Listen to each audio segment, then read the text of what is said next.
Right, so here are two very mature old box hedges that I dug out last winter, and they did have substantial root balls, and they've just constantly died back.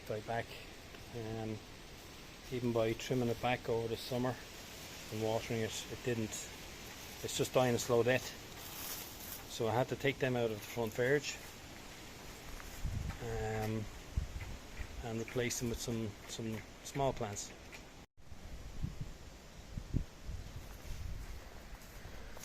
Right, so the two mature ones I had in here filling up the space, unfortunately they didn't survive, so I've put down all young ones, and these are the latest ones to go in here.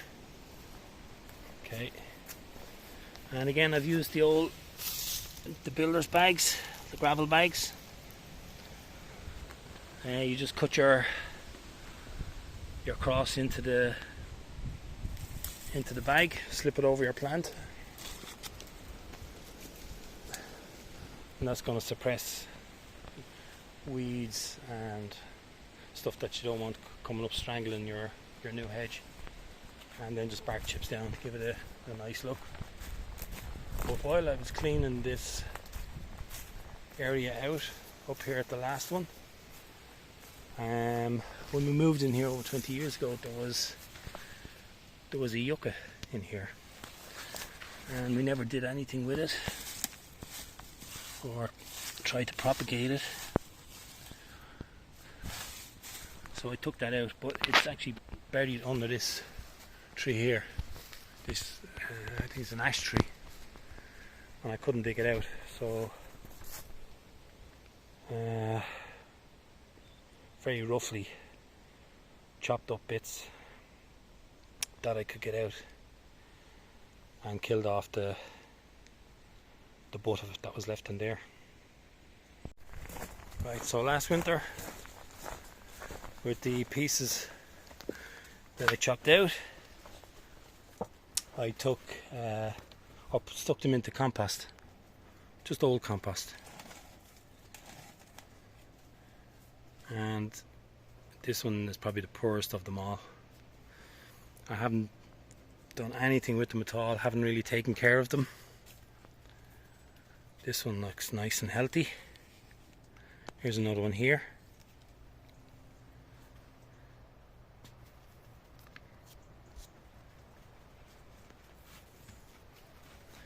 These are the pups from the agaves.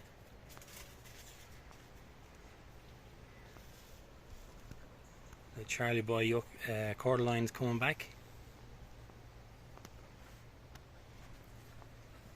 But the strongest of the yuccas I've put into the dry bed area.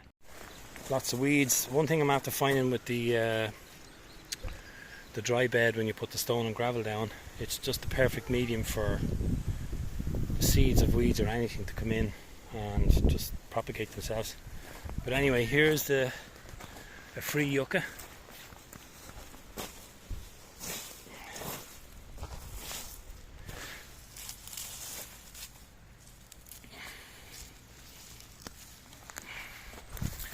That's over a foot tall, and it's doing nicely here. Nice and healthy and green. Here's a better one here.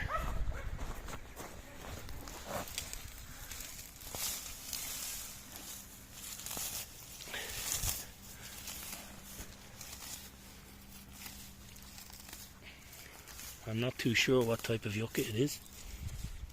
I don't think it's any of the fancy ones. Got this lovely kind of, when it's dry, kind of a blue powdery sheen to it.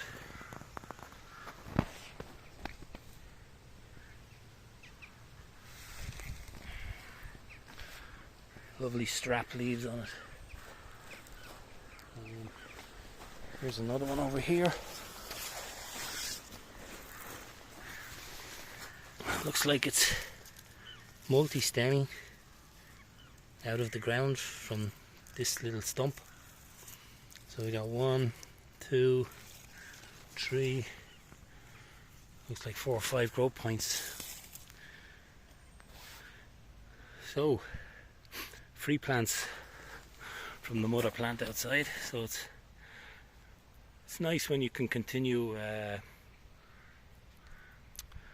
the planting from, let's say, where you can propagate from something and you get them for free.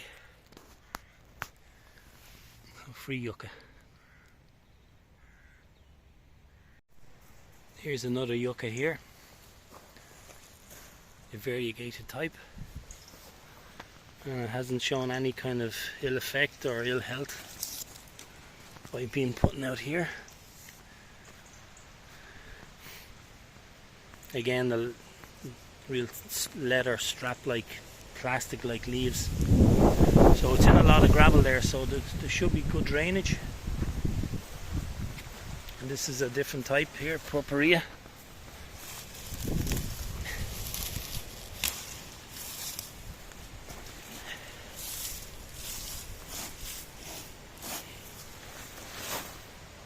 And this is grown. This is after growing a lot thicker as well. I thought this one would be the softest of them all, but it seems to be doing alright. We'll see how it gets on over winter.